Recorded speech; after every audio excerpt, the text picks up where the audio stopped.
মুর্শিদাবাদে প্রচুর আগ্নেয়াস্ত্র সহ ধরা পড়েছে দুজন, যাদের নাম হচ্ছে সুরজ মণ্ডল আর জয়প্রকাশ মণ্ডল। ঠিক দুদিন আগে দুজন ধরা পড়েছিল পাকিস্তানের পতাকা লাগাতে গিয়ে, চন্দন মালাকার আর প্রজ্ঞাজিৎ মণ্ডল। আপনারা যদি একটুখানি এই মুহূর্তে দাঁড়িয়ে এই রাজ্যের ক্রাইম সিনগুলো খেয়াল করেন তাহলে দেখবেন কয়েকটা বিষয় কিন্তু ভীষণভাবে কমন। এক, এই লোকগুলো কোনো না কোনোভাবে হিন্দুত্বের কোনো না কোনো সংগঠনের সঙ্গে যুক্ত। আর দুই হচ্ছে এরা প্রত্যেকে নিম্ন বর্ণের মানুষ। আপনি কখনো দেখবেন না কোনো উচ্চ বর্ণের মানুষ এই ধরনের, এই পাকিস্তানের পতাকা লাগানো, হিন্দুস্তান মুর্দাবাদ পাকিস্তান জিন্দাবাদ বলা, বা এই আগ্নেয়াস্ত্র, বা মুর্শিদাবাদটা এই মুহূর্তে আমরা জানি একটা সেন্সিটিভ হয়ে রয়েছে ওই জায়গাটা, কারণ কদিন আগে দাঙ্গা হয়েছে, দুজন মানুষের প্রাণ গিয়েছিল, চন্দন দাস আর হরগোবিন্দ দাস। তো সেক্ষেত্রে এই যে সমস্ত যে কোনো রকম দুর্বৃত্তায়ন অর্থাৎ ক্রিমিনাল অ্যাক্টিভিটির সঙ্গে দুটো বিষয় ভীষণভাবে জড়িয়ে যাচ্ছে। এক, হিন্দুত্ববাদী সংগঠন, আর দুই, এরা প্রত্যেকে নিম্ন বর্ণের মানুষ। কোনো উচ্চ বর্ণের মানুষ কখনো এগুলোর সঙ্গে জড়িত নয়। কেন আপনাদের দেখে মনে হয় না যে এই দুটো কমন ফ্যাক্টর কেন প্রত্যেকটা ক্রাইমের ক্ষেত্রে উঠে আসছে? কারণ এই যে আরএসএস, এই যে বিজেপি, এদের মূল কাজ হচ্ছে ব্রাহ্মণ্যবাদকে টিকিয়ে রাখা, এবং সেটা আজকে থেকে নয়, প্রথম দিন থেকে। ঠিক যে সময় ভারতবর্ষের পশ্চিমাঞ্চলে শ্রমিক সংগঠন মাথা চাড়া দিচ্ছে, এআইটিউসি তৈরি হচ্ছে, শ্রমিকরা নিজেদের হকের দাবি জানাচ্ছে ধর্ম বর্ণ নির্বিশেষে, ঠিক সেই সময় দাঁড়িয়ে এই আরএসএস, এই হিন্দুত্ববাদী সংগঠন, বা আরও স্পেসিফিকভাবে বলতে গেলে মহারাষ্ট্রে শিবসেনা তৈরি হচ্ছে। কেন? কারণ এই যে শ্রমিক শ্রেণী, এরা যদি ধর্ম বর্ণ নির্বিশেষে নিজেদের হকের দাবি জানায় তাহলে সব থেকে বেশি সমস্যায় কারা পড়বে? সব থেকে বেশি সমস্যায় পড়বে ব্রাহ্মণ্যবাদ, অর্থাৎ উচ্চ বর্ণের মানুষ যারা আসলে আজীবনকাল নিম্ন বর্ণের মানুষদের শোষণ করে এসছে, তাদের হকের যে অধিকার সেই অধিকার তারা দেয়নি, সেই অধিকার তারা নিজেদের বলে ছিনিয়ে নিয়েছে, ঠিক তার কোনো ব্যতিক্রম আজও পর্যন্ত ঘটছে না।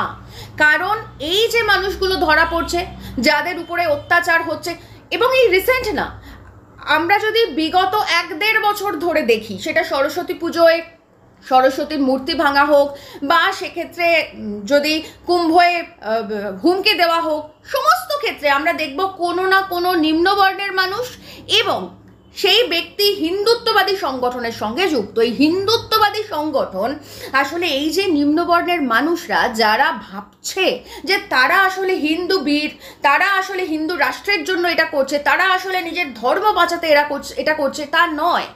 আসল সমস্যাটা হচ্ছে এইভাবেই ধর্ম এবং জাতি বিভাজনকে কায়েম রেখে ডিভাইড অ্যান্ড রুল করছে বিজেপি এবং আরএসএস, যা তারা আদি থেকে করে এসছে, সৃষ্টির আদি থেকে করে এসছে। এই কারণের জন্য গীতাকে বলতে হচ্ছিল যে কর্মণ্যেবাধিকারস্তে মা ফলেষু কদাচন, অর্থাৎ তুমি কাজ করে যাও, ফলের আশা করো না। কেন করবে? ফলের আশা তো তুমি করতে পারবে না। তুমি শ্রমিক, তুমি নিম্নবর্ণের মানুষ, তুমি কাজ করবে, তুমি খাটবে, তুমি তোমার শ্রম দেবে, তুমি উৎপাদন করবে, আর ফল ভোগ করবে সব সময় উচ্চ বর্ণের মানুষ। যা ছিল একই রকম রয়েছে, সেই একই প্রসেস আজও চালিয়ে যাচ্ছে বিজেপি এবং আরএসএস। আমি নিম্নবর্ণের যে সমস্ত মানুষ রয়েছেন তাদেরকে হাত জোড় করে অনুরোধ করছি, আপনারা একটু নিজের ভালোটা বোঝার চেষ্টা করুন। আপনাদেরকে আসলে ফুট সোলজার হিসেবে ইউজ করা হচ্ছে, আপনারা জাস্ট ইউজড হচ্ছেন।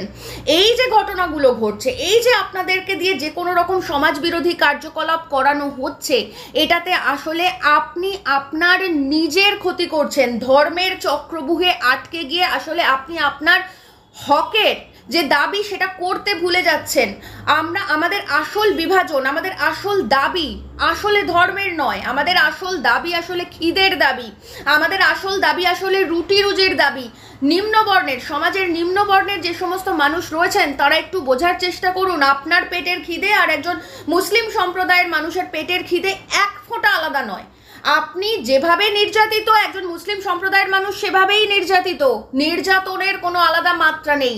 সমস্ত ফল, সমস্ত সুযোগ সুবিধা ক্ষমতা আজীবনকাল ব্রাহ্মণ্যবাদীরা ভোগ করে এসছে এবং এখনো পর্যন্ত সেই ব্রাহ্মণ্যবাদীরাই ভোগ করছে। আর সেই কারণের জন্যই আরএসএস এর প্রতিষ্ঠা হয়েছিল, সেই কারণেই হিন্দু মহাসভার প্রতিষ্ঠা হয়েছিল এবং আজ পর্যন্ত বিজেপি থেকে শুরু করে এই আজকাল যেই হিন্দুত্ববাদী যে সমস্ত ছোটখাটো সংগঠনগুলো হয়েছে, যাদের সঙ্গে জড়িয়ে পড়ে এই সমস্ত সমাজ বিরোধী কার্যকলাপ হচ্ছে প্রত্যেকটা ক্ষেত্রে এই একই সিস্টেম।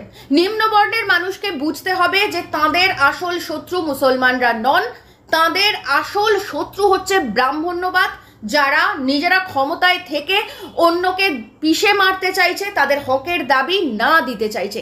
এইটা যতদিন পর্যন্ত না নিম্নবর্ণের মানুষজন বুঝতে পারছে ততদিন পর্যন্ত কিন্তু আমাদের সমাজ এগোবে না। আর একটার পর একটা এভাবেই সমাজ বিরোধী কার্যকলাপ ঘটতে থাকবে, কারণ এগুলোকে দায়িত্ব নিয়ে ঘটাবে আরএসএস, এগুলোকে দায়িত্ব নিয়ে ঘটাবে বিজেপি, এগুলোকে দায়িত্ব নিয়ে ঘটাবে যে কোনো রকম ছোট বড় হিন্দুত্ববাদী সংগঠন।